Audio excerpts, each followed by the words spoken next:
Tuperas y tuperas, today on DOOP By The River, we are in the middle of the offseason, ladies and gentlemen. We got the Union Blues, but don't worry, because today your panel is going to get you hyped up for the Philadelphia Union, and we're just going to look around the MLS today.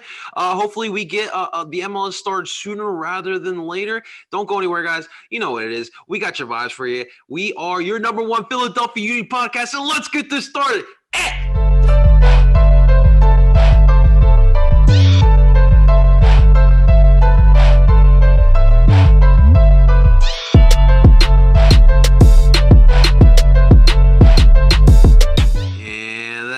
Welcome everyone to DOOP By The River, the show where we follow everything Philadelphia Union, brought to you by Philly Sports Network. And before we move on, ladies and gentlemen, please do not forget to show us some loving out there. We are on PSN Radio, so wherever you stream podcasts, definitely subscribe through PSN Radio. All your favorite Philly Sports Network podcasts are on there. If you want to check us out video-wise, we do have the video portion of the podcast. That will be on El Parcero Philly's YouTube channel. Make sure to like and subscribe to the channel as well. We post every single freaking week. And today, to join me to talk everything MLS, everything our Philadelphia Union, I got my man, Mr. Justin Freiberg. Justin, what's going on, baby? It's another wonderful weekend in MLS silly season, and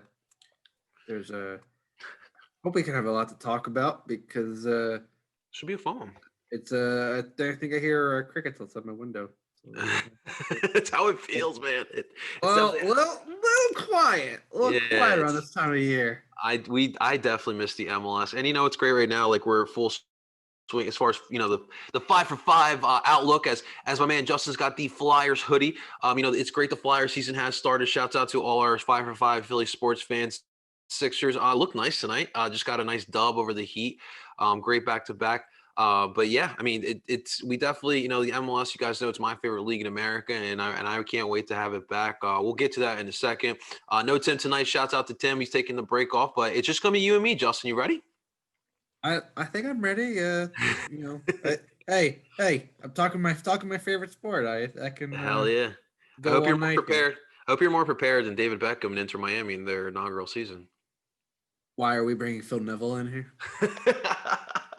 That's not our problem, right? We got the MLS Coach of the Year, baby. Hey, we can bring in Diego Alonso. He's not doing anything at the moment. We should bring him in as another assistant. You imagine Diego under a gym? he's probably getting another job somewhere in the Latin Americas. He'll probably go back to Liga MX. That's what he was doing. I would prior. Just don't go back to just a club like Inter Miami.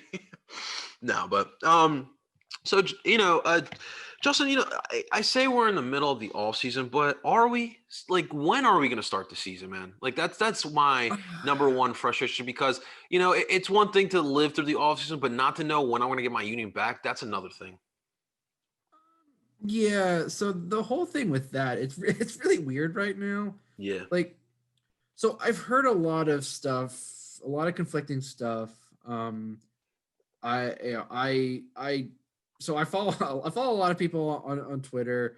I happen to be on the the Patreon for Best Soccer Show, and I'm part of Gully Squad. So I get a lot of talk from a lot of people around, for fans around the league. And so from what I've understood, the way this situation is going is the league wanted, executed the force majeure clause, but they really, the players have no indication that they're going to strike. So that's kind of a positive. Yes. But at the same time, the league wants to extend the current CBA by 2 more years, which would take them to, I believe it would be right around the 2026 World Cup. And it would be the same revenue sharing. And it makes no sense for the players to do that, because the 2026 World Cup is going to be soccer, U.S. soccer is going to be having gaggles of money come flowing in. More than ever before. It makes sense for the players to want to extend the deal. But also at the same time, the players are like, so yeah, the teams in the league haven't told us exactly when we're supposed to be reporting, when the league's starting. So no one knows anything. Oh my And god. it's like we're already in January, and normally, we'd be the union would be reporting to YSC at this point, Hmm. getting ready for the first time to go down to Florida. And if you're doing Champions League, which would probably occur in either February or March, so I mean, there is a contingency in the league to potentially start around like May. But I'm like, you're running into another situation where you're cramming games in again. Like, I don't know. Honestly, like I have no idea what the league's expecting with this right now. Yeah. It's always tough. These situations are always tough, especially you guys know what money does to people, and that's really at the end of the day, that's what it comes down to. It's always about the money. But we're hoping and praying that these guys figure it out and we can get back to playing some soccer, getting these guys ready because after as a Union fan, after what happened last season, I want to get back to playing some MLS soccer. Let's get it, guys. Let's absolutely get it here. All right, so let's just dive into the other news and notes of the MLS league wide because some juicy stuff did happen over the last week. And I want to start off today with something it's really interesting. So, as we all know, the New York Red Bull parted way with Chris Armas midway through. It was actually before they even played us, and I actually found that really humorous. Mhm. Well, it has been announced that Chris is going to take a job shortly after, as he has been hired by Toronto FC to be the new manager for TFC, replacing Greg Vanney. Look, me and I talked about this today on TikTok. Chris, to me, I feel like he's going to do better here than New York. In New York, we know what it is in New York. They don't want to spend money. They want to keep developing. They've had this model, but it's obviously hasn't worked in the last two seasons since really Tyler Adams left. That team really, it's hard to keep replicating that. And I hope that because the Union are always going to have to go through that as well as we keep bringing up these homegrowns and hopefully we keep selling them, but at TFC, you're gonna have a team that's willing. Obviously, they're in their history, they've been clearly willing to spend some dough on some players, and I'll be interested to see what Chris Armas can do with better quality of talent. Some guys are just not cut out for that. It is what it is. It's tough, especially you're in a league where a lot of teams do have some big boys. I even look at FC Dallas. Like FC Dallas, great talent, and we've seen it. We've seen them sell players, but come playoff time when they have to go face off against Seattle, they run into issues. So I want to get your thoughts on Chris Armas, who is now he was at our main rival with the Red Bull. Now he's at one of our other rivals at TFC. Man, I don't really know how I feel about it. Because I don't think Armas is a bad coach per se, but like just I guess the question is, does TFC lose a step? I think so. Okay. And I say that because Armas has won the Supporter Shield, but his first season he took over essentially what Jesse Marsh did. Like Exactly. it was like, what was it, like at least like maybe halfway through the season, but like Jesse Marsh kind of did most of the legwork there. Mm-hmm. Um, the next season after that was so it was 2019. You know, they were doing okay. The loss to us in the playoffs kind of was a bit of an abrupt end. I think they weren't really expecting that. Um, That was the and start then of the this, downfall for the Red Bull. and then I think this past, I mean, at the MLS's back tournament, I mean, they flamed out hard. Um, and listen, I don't think it was him. I think this year has been weird on everyone. And so naturally, I think with a team like Red Bull, he was going to get canned. Did they sell Kamar Lawrence early this year, or was that last season? 2019, Okay. I think. That was another big loss too. Guy was one of the best fullbacks in the MLS. Although you have to keep screwing over Aaron Long. I don't get that one, but it is what it is. I mean, like, I think when you go from a coach like Vanney to a coach like Armas, there's going to be a bit of a drop off. Not saying that Armas is a bad coach. I think he's a decent coach. I just wonder if Armas can handle big personalities, because That's right, man. Toronto has that pull where they're not going to get the the Higuains, Mm-hmm. the Pirlo, the Ibras, the like the big name DPs. but they still have an ability to pull a guy like a younger, maybe established guy that might not be as well known, but still might cost a little bit and can still become a superstar, a la a Giovinco. And even Yeah, Pozuelos now, man. yeah, an Alejandro Pozuelo, to an extent, like a Pablo Piatti, like guys that might cost a little bit, but you like they could become a household name Exactly, within especially in the this league. exactly, and that's my wonder. Like from what I've heard about Armas, he's a really good. He's a player's manager. He's a like he gets he's a really personable guy. Right. He's really good at establishing good relationship with his players. But like I don't know if he's ever like how's he gonna deal with Josie if Josie's still there? How's he gonna deal with Michael Bradley? Right. How's he gonna deal with guys like Omar Gonzalez and like you and then but Mhm. then you have younger guys like Richie Lorea, you have Marky Delgado, Jonathan Osorio, Io Akinola. Like Nick you have this Estes. weird mix of like this older veterans, some of them might Yeah. probably should be phased out, Hmm. and younger guys that want to start proving themselves more. So I'm not really sure. It's a question mark to me because I'm unsure of how I think he's going to be able to Okay. take what direction he's going to be able to take the team. Okay. I think, Justin, I think for me, his main issue is going to be handling the pressure. Obviously, Toronto FC just went through like a spectacular era of soccer with Greg Vanney. Like they were what, three MLS Cups, they win one. And like now Chris has to try to, obviously you can't replace Vanny, but you got to try to do at least what he did or even better, which is a lot to ask for. So I think for me, it's going to, you mentioned it, like handling the personalities, trying to mesh the young guys with the older guys, which Vanny obviously did a good job of doing. But I agree with you. Like you said, he really did a great job of, taking over what Jesse Marsh handed him. And I think he's going to have that same opportunity here. We'll see if he can last longer than season and a half. Or was he there? No, he took over midway through 2018, right? So he was there for like 2 seasons essentially. Armas took over. Because Marsh Yeah, left so like halfway for Salzburg. so he took over essentially about halfway through 2018, won the Supporter Shield, went through 2019. So like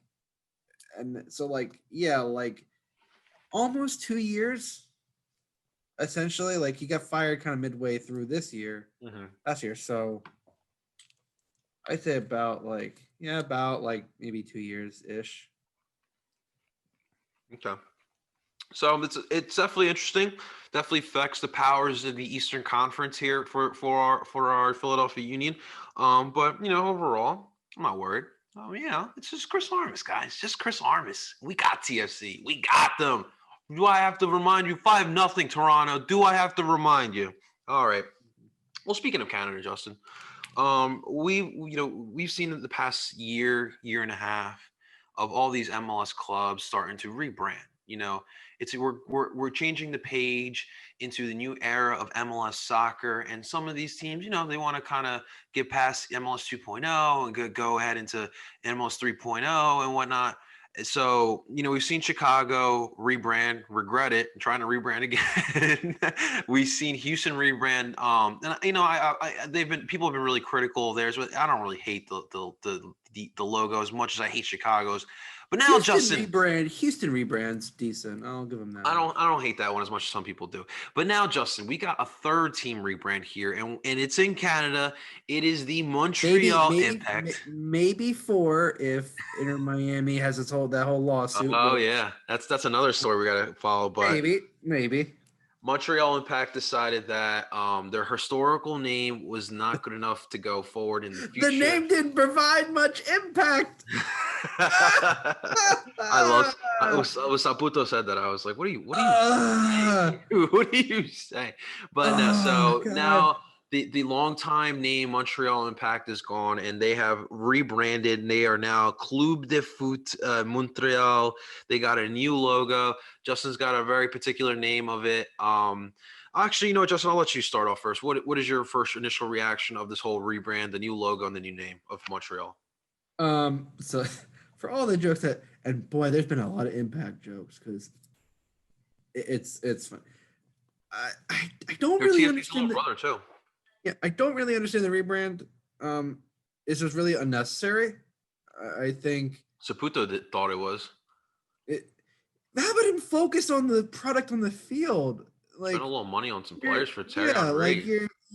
your rebranding doesn't make your team better.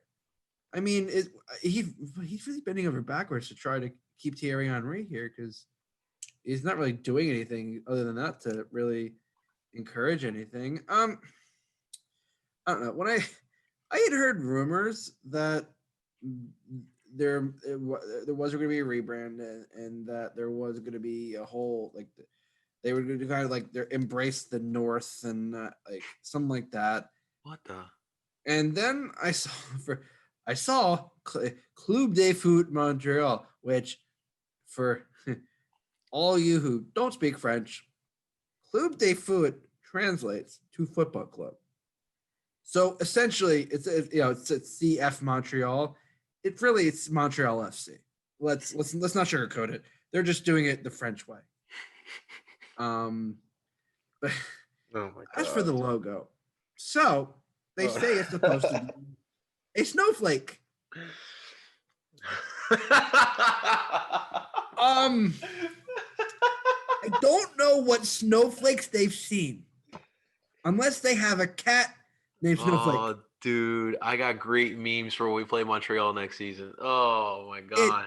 So the running joke is I want to keep this a little.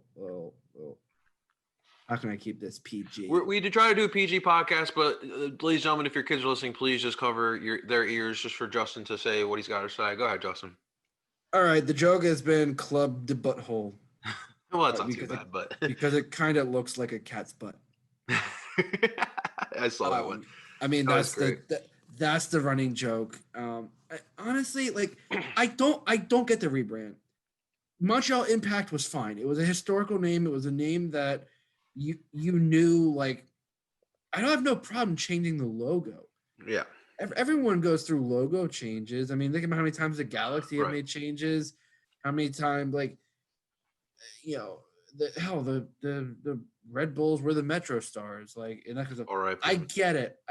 Stuff like that happens. But to completely change, like, and I've heard from a few Impact fans, they're not really happy with this. No, none of the fans are happy. It would not surprise me if this is another Chicago Fire situation. Except Chicago Fire didn't go, club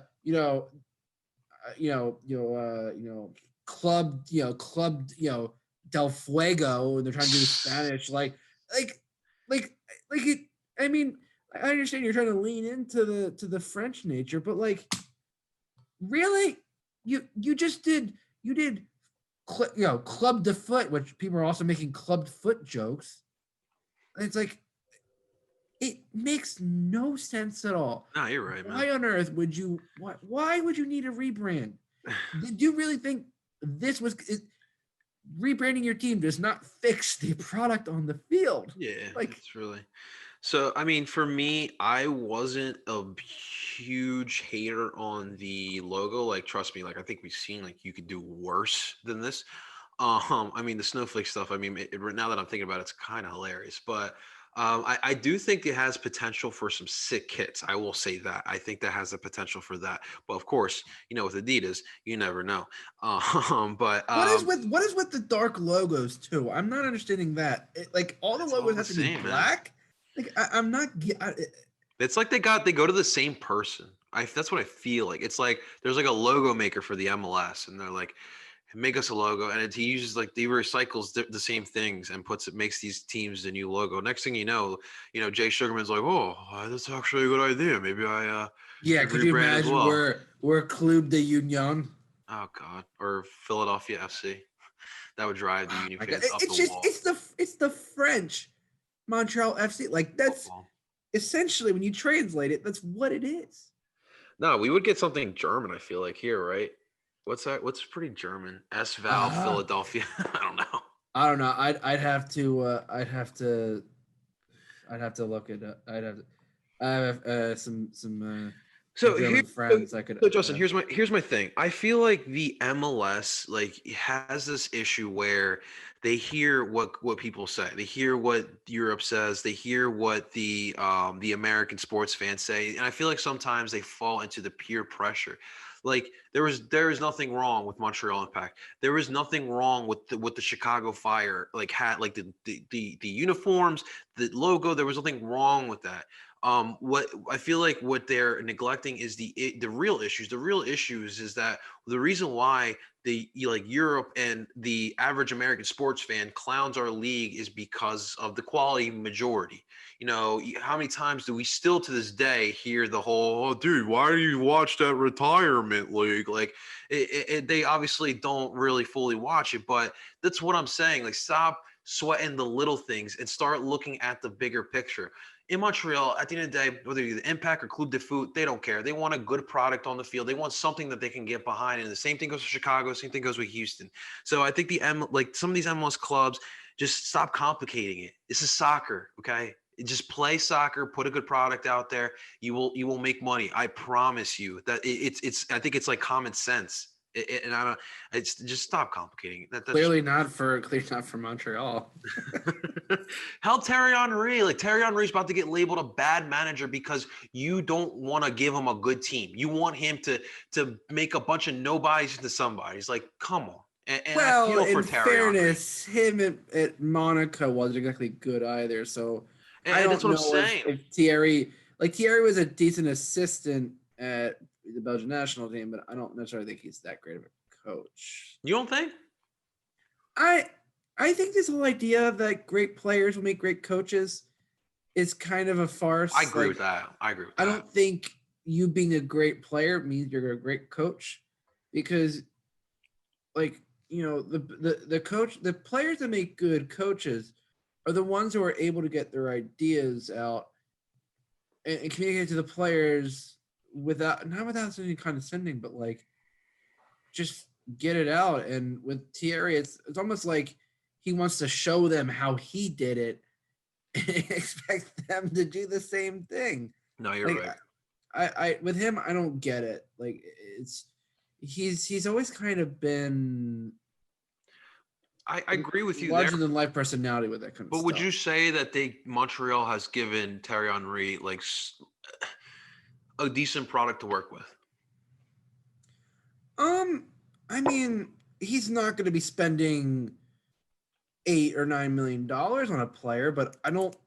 But then why are you going for older European players like Boyan and Wanyama? But I think that's also him. Like, remember, they brought in Wanyama after he was named coach.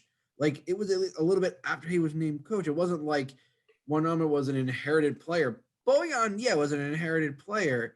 But other than that, like, I'm sure Thierry, like, I'm willing to give him this season because last year was a weird first season. But, like, I feel like he's got I don't know. I think that team needs a true center forward. Exactly. I hope Mason Toye is that player. I like the kid, and I've seen flashes from him.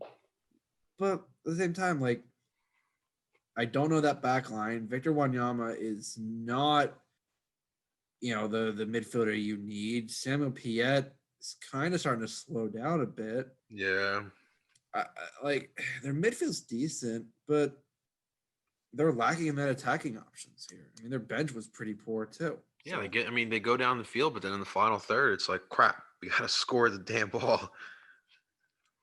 All right, we'll see what happens if he does go. This Red Bull manager, I don't really know much about the Austrian Gerhard Struber, but I guess he comes from Salzburg, from my understanding, or he coaches Salzburg. Oh no, wait, hold on. Yeah, he coaches Salzburg. He did coach at Salzburg, the unders, and he coached at Barnsley last year, but it doesn't work out there. And Terry Henry gets sacked there. He goes to New York, and he does well with New York because he misses the Red Bull. No, I'm just kidding. But I'm a believer in Terry, and we'll see what happens. But the fact of the matter is, overall, MLS, we don't need rebrands. We don't. We just need you to continue growing the way you are. Continue believing in the young kids. give young players from other countries, an opportunity to show what they got. That's all we want. Just continue growth. Keep doing what Philly's doing. Keep doing what Seattle's doing.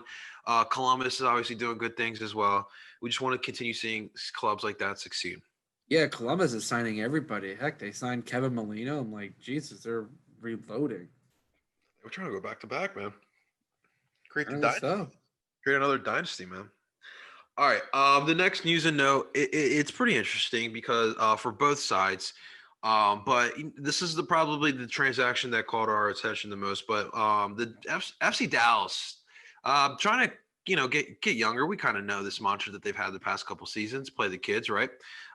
They have traded Michael Barrios to the Colorado Rapids for an international spot and swap picks in the MLS Super Draft. So I'll ask you, Justin, your thoughts of Barrios getting shipped away and heading to Colorado. Um, I mean, I think it makes sense from a Dallas perspective. I mean, they're always signing those mid tier, costing players that can do well, and I think they'll find young players to replace him. I think Dallas will reload. I think it was a solid move for them. I'm sure with getting the international spot means that they probably have a player lined up. For Colorado, it's a very interesting move. I mean, Robin Fraser showed that team can be a bit dangerous when with the players he had. So I mean, you have Andre Shinyashiki and Jonathan Lewis, young players on the outside. You have Diego Rubio's kind of had a bit of a career renaissance with Colorado. Mm-hmm. Austin Trusty's found a home there.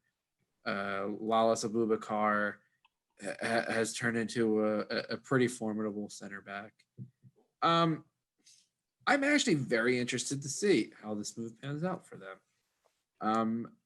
I want to say I have a level of confidence that I think this will be a good move for Colorado, and I'm pegging it now. I'm pegging this as not the comeback player of the year, but I think this will be the most underrated trade in the MLS, and I think Barrios will. I'm gonna say he contributes 10 to 15 goals this season. All right. Given that offense, I think there's no reason they can't play ball over the top, and he's still got speed. He's still able to run in behind and create havoc, and I think that's gonna be perfect for that team. It should be. I mean, it should be interesting. They got a lot of young pieces, but obviously, we always know the Western Conference is always competitive and it's always tricky. And you got to find a way to squeak through some of those teams. But it's definitely interesting. Obviously, Dallas, they want to keep doing the mantra. But it's interesting that they get the international spot. Could they possibly be looking at a younger player somewhere in around the world to bring in here and bring in Dallas and make a difference there? I'd say I wouldn't be surprised if it brought in a South American player. I mean, they've been tubbing in that market a lot recently. Hell yeah, man. I think they need a striker, so it wouldn't surprise me if they went maybe down to Liga. Did they get rid of what was his name, Ondrazic or whatever his name was? He left for family reasons and went back to Europe. I think given the pandemic, I think a lot of players were doing that, which I don't blame them. Especially Texas, where it's like free land. Yeah, but I wouldn't be surprised if they go after a striker. Okay, all right. That's definitely interesting. What's going on in the Western Conference? So the next news and note, obviously, I want to get back home here in Philly. It's with players that we sold, Brenden Aronson and Mark McKenzie. Red Bull Salzburg did announce Brenden Aronson. There was a great little interview that they put out there. I mean, they're treating him like the star signing, which is kind of cool to think about. A club out there in Europe that, I mean, even though it's the Austrian Bundesliga, which is not even I don't even want to say a top 10 league over in Europe, but it's definitely cool that they're highlighting and they're so high on Brenden Aronson. I mean, obviously it's biased from us because we're Philadelphia Union fans and we watched him play 2 seasons, started 2 seasons. But I'm super excited to see, and I'm hearing that they're even going to broadcast the first game. Like, I'm so excited to see Brendan in that ugly ass Red Bull uniform. But man, like we've talked about it, but like it's just cool seeing Brandon highlighted like that from Salzburg. Yeah, it's. I mean, I think one. I think the outgoing move of Daniel Schlebeschlei, the Hungarian playmaker It's at to Leipzig now, Leipzig, right? Okay. yeah, opens up a huge window. And I think, yeah, given the money they spent on him, because Salzburg usually likes to buy low and sell high. That's kind of their motto. Because they're good at that. And so the fact that they spent $6 million for an American player, I think they're gonna roll out the red carpet. They're going to give him. I mean, now he's got the opportunity to step into that lineup right away, and make an impact. And it's clear he's gonna be playing Europa League minutes.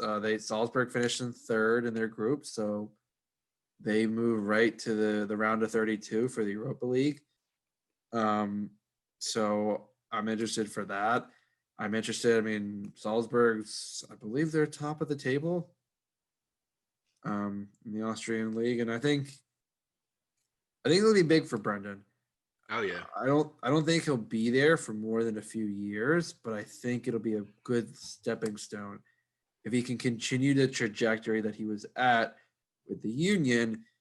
Build on that, he can move to a Bundesliga club, which I think would be the next step for him. I mean, or who knows? With Salzburg, they've sold to a lot of big teams around Europe. So, but they do like to sell a lot to the Bundesliga for sure. I mean, that's really. I just want to. I mean, I hope that we're all praying here, but Brandon just does this 2 seasons and he gets to go to Bundesliga. We get to see him on Saturday mornings in Bundesliga play. Buy his jersey. Yeah. Well, you know what? Here's the thing.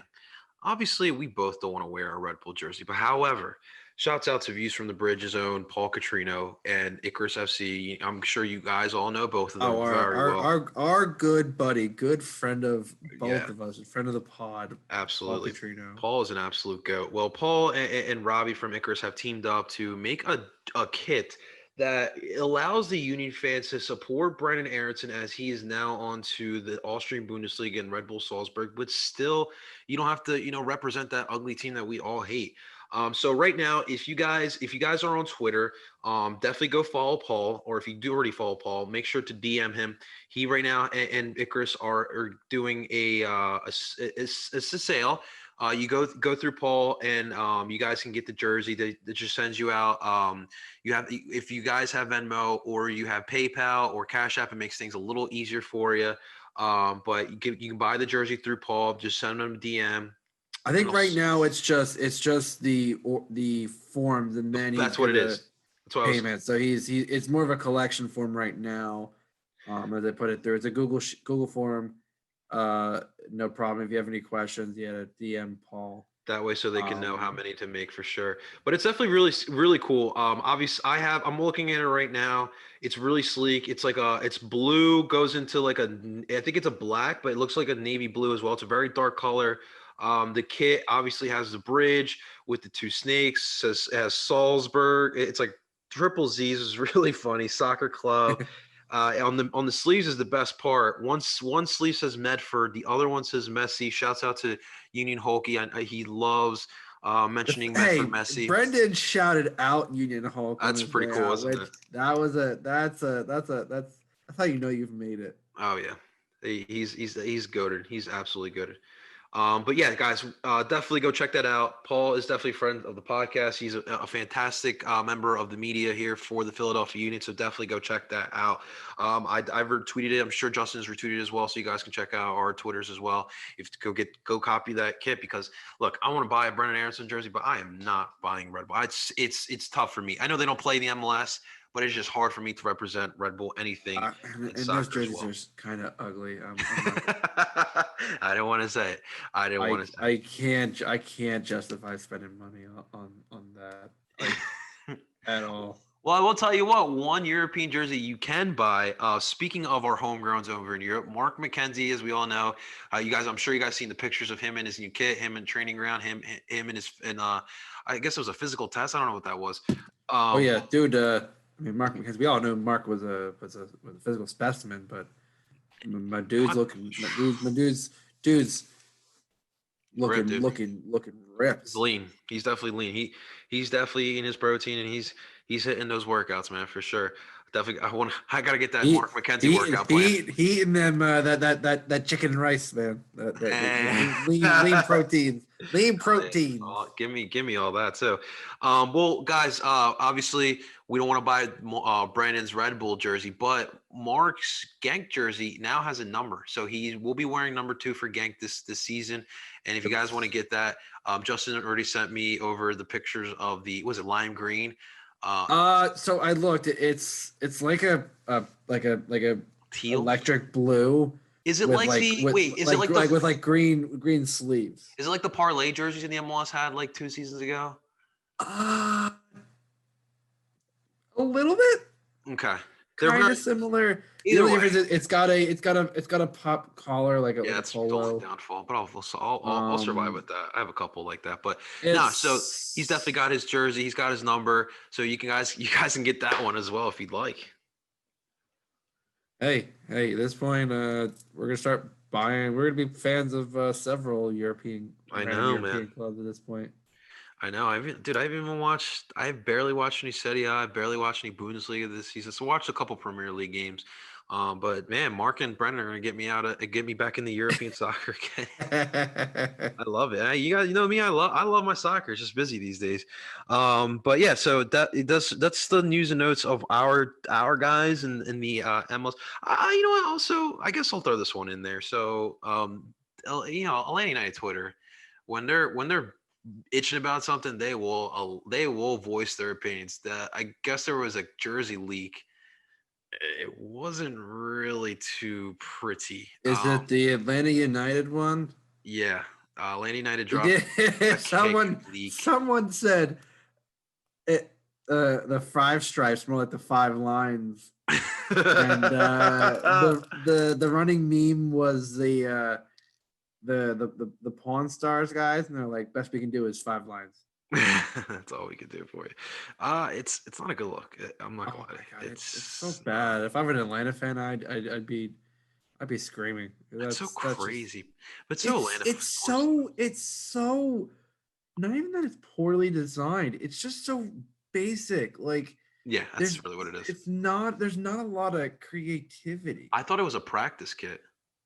I thought so too. I thought it was like a training top. Yeah, exactly. That's what I meant. Training. Yeah, I was like, this is a training kit, right? And no, it's what they're gonna roll with this season. And I did see like different. I saw that they were gonna go for like a maroon color, and then they put out this, which is like, oh my god. But the Union's kits this year should be fresh. Which from what I've heard, this is the one that the Fans Council collabed on. I've heard a lot of good things about this one. Yeah, it's pretty sleek. It's a different look, and I'm not gonna. I don't want to talk too much about it, but yeah, I really think you guys are gonna love it. But yeah, so the Atlanta United's getting these. It's again, and I'm not going to dive into it. And even when our kits come out, I don't want to dive in too much because every year when the kits drop out, it's always like, why don't we get rid of Adidas? Guys, fact of the matter is we cannot get rid of Adidas. They are the manufacturers of the MLS. That's the way it works. Our league does not generate that much money, especially in kit sales. This is what we're going to have to deal with for right now. Justin, what are you watching this weekend, man? What's the European feel for you, man? What's catching Justin's attention? So for me, I mean, there's always some decent games. This weekend, I mean, on Saturday, there's not a whole lot. I might catch the Leicester Southampton game on Saturday. Okay. It's a decent one. Looking at the Bundesliga, nothing really catching my eye. Maybe what about Wolfsburg, Leipzig, but I heard Man U and Liverpool this weekend for top. So that was my lead in. When did Man U become first place? People slept on them. What can I say? I mean, listen. Can you blame us though? I mean, listen. Did I think it's a Man U fan that they'd be in first place finally? Not that they're level on games. No, I didn't think so. They certainly But have the like, talent for it. well, but yeah, they have the talent for it. I think the whole idea that Ole's job was gone, after the Tottenham game and after getting bounced from Champions League, that kind of masked the fact that they were doing, like, after that Tottenham game, they started to do better results in the league.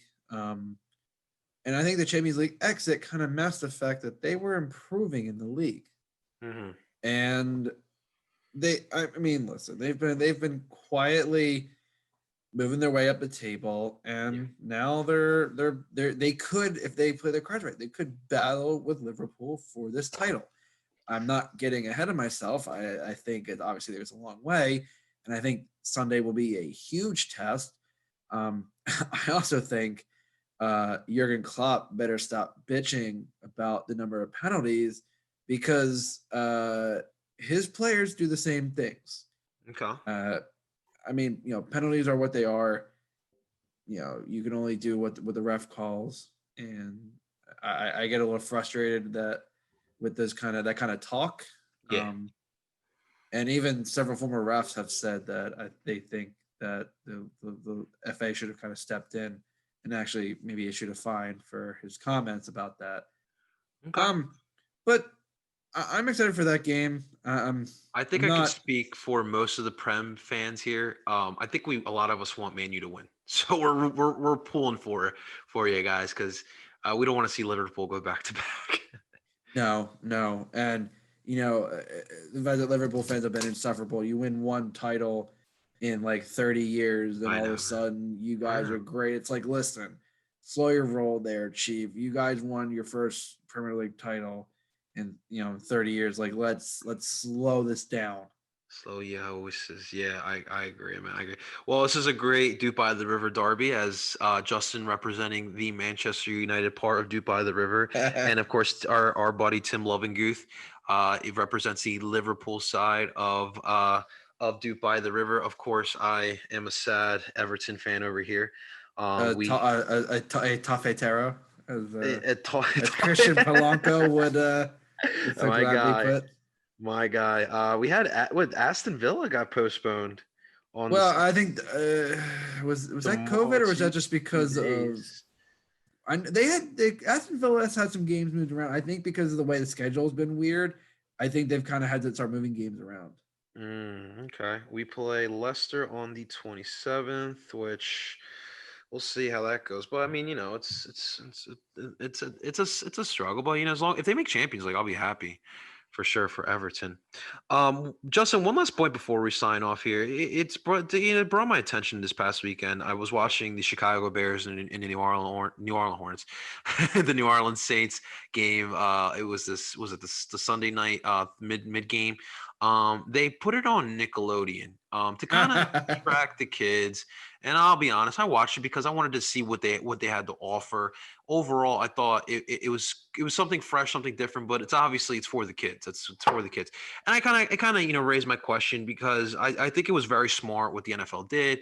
Obviously, kids become sports fans, and it allows the kids to have something to watch and enjoy. And even as people who are fathers out there can enjoy the game with their kids, watch the game, and it's suitable for their kid, right? So, would you think it would be smart for the MLS to think about doing something like that? Team up with one of these kid programs, and broadcast some of these games, especially playoffs.